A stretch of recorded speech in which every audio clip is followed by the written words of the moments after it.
Jhalawad news express ચેનલને like કરો, share કરી અને સબસ્ક્રાઇબ કરો જેથી અમારા ન્યૂઝ સૌથી પહેલા તમને મળે। ધ્રાંગધ્રા ભગવતધામ ગુરુકુલ ખાતે જિલ્લા કક્ષાનું વિજ્ઞાન ગણિત પર્યાવરણ પ્રદર્શન યોજાયું। સુરેન્દ્રનગર જિલ્લા સ્વનિર્ભર શાળા દ્વારા વિજ્ઞાન ગણિત પર્યાવરણ પ્રદર્શનનું આયોજન કરવામાં આવ્યું। પૂર્વ કેબિનેટ મંત્રી આઈ.કે. જાડેજા, જિલ્લા પંચાયત પ્રમુખ, જિલ્લા શિક્ષણ અધિકારી તેમજ સાધુ સંતો રહ્યા ઉપસ્થિત। આવા પ્રદર્શનો થકી બાળકોમાં રહેલી સંશોધન વૃત્તિ અને સસુપ્ત શક્તિઓ બહાર આવે છે। ધ્રાંગધ્રા ખાતે જિલ્લાનું ગણિત વિજ્ઞાન પ્રદર્શનનું આગામી 19 ડિસેમ્બર 2023 સુધી ચાલશે। આસપાસના ગ્રામ્ય વિસ્તારમાં રહેલા વિદ્યાર્થીઓ પ્રદર્શન જોવા આવી શકે તે માટે વ્યવસ્થા કરવામાં આવી। સ્વનિર્ભર શાળાના સંચાલકો દ્વારા કરવામાં આવી વ્યવસ્થા। પ્રદર્શનમાં 100 સ્કૂલના વિદ્યાર્થીઓ 250 જેટલી કૃતિઓ રજૂ કરી। સોલર પર્યાવરણ, સ્વચ્છતા અભિયાન, આરોગ્ય ઉપર કૃતિઓ રજૂ કરવામાં આવી। 40 જેટલા ગ્રામ્ય વિસ્તારના અંદાજી 20,000 જેટલા વિદ્યાર્થીઓ મુલાકાત લે તેવી શક્યતા। આજની 21મી સદી ટેકનોલોજીની છે, ત્યારે આજના વિદ્યાર્થીઓ વૈજ્ઞાનિક અભિગમ કેળવાય તેમજ વિદ્યાર્થીઓનું વિશેષ જ્ઞાન બહાર લાવવા માટે રાજ્ય સરકાર દ્વારા વિજ્ઞાન પ્રદર્શન યોજવામાં આવતા હોય છે।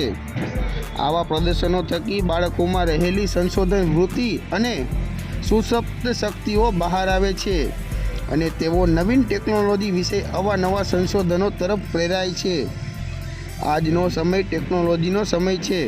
આ ટેકનોલોજીના માધ્યમથી દુનિયાની કોઈ પણ ઘટનાની માહિતી ઝડપથી મળી જાય છે। આવા સમયે બાળકોની વિજ્ઞાનની અવનવી શોધો તરફ લઈ જવા આવા પ્રદર્શનો ખૂબ જ મહત્ત્વના થતા હોય છે। આ પ્રદર્શનમાં ભાગ લેનાર બાળકોને અભિનંદન પાઠવી આગામી દિવસોમાં જિલ્લાનું નામ રોશન કરવા બદલ શુભેચ્છાઓ પણ પાઠવી હતી। કાર્યક્રમમાં મહાનુભાવોએ જણાવ્યું હતું કે આજના સમયની જરૂરિયાત રિસર્ચ છે। આવા ગણિત વિજ્ઞાન પ્રદર્શન જેવા કાર્યક્રમો થકી જ બાળકોને સંશોધનમાં રસ પડે છે અને પોતાની અંદર રહેલી સંશોધન શક્તિઓ બહાર લાવવા તે પ્રયત્નશીલ બને છે। આ પ્રદર્શનમાં કૃતિઓ લઈને આવનાર વિદ્યાર્થીઓને બિરદાવ્યા હતા।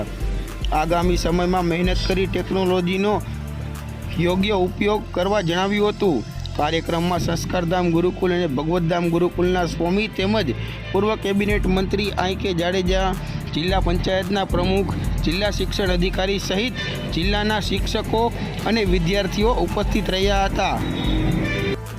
મારું નામ ધ્રુવી મોરી છે। હું અલ્ટ્રાવિઝન સ્કૂલમાંથી સુરેન્દ્રનગરથી આવી છું। હું ધ્રાંગધ્રા ખાતે થયેલ વિજ્ઞાન મેળામાં આવી છું અને અહીંયા મારો પ્રોજેક્ટ મ્યુઝિક અને એના બેનિફિટ્સ ઉપર છે। અહીંયા ઘણા બધા બીજા વિદ્યાર્થીઓને પણ પ્રેરણા મળી છે। અહીંયા મ્યુઝિક ઉપર, સોલાર સિસ્ટમ ઉપર, ચંદ્રયાન પર થયેલ ઘણી બધી કૃતિઓ પ્રદર્શન કરવામાં આવ્યું છે। અહીંયા ખૂબ અમને અહીંયા આગળ જવાની પ્રેરણા મળી છે અને અહીંયા એક પ્લેટફોર્મ મળ્યું છે જેના થકી અમે આગળ જઈ શકીએ છીએ અને અહીંયા ખૂબ જ મજા આવે છે। Thank you.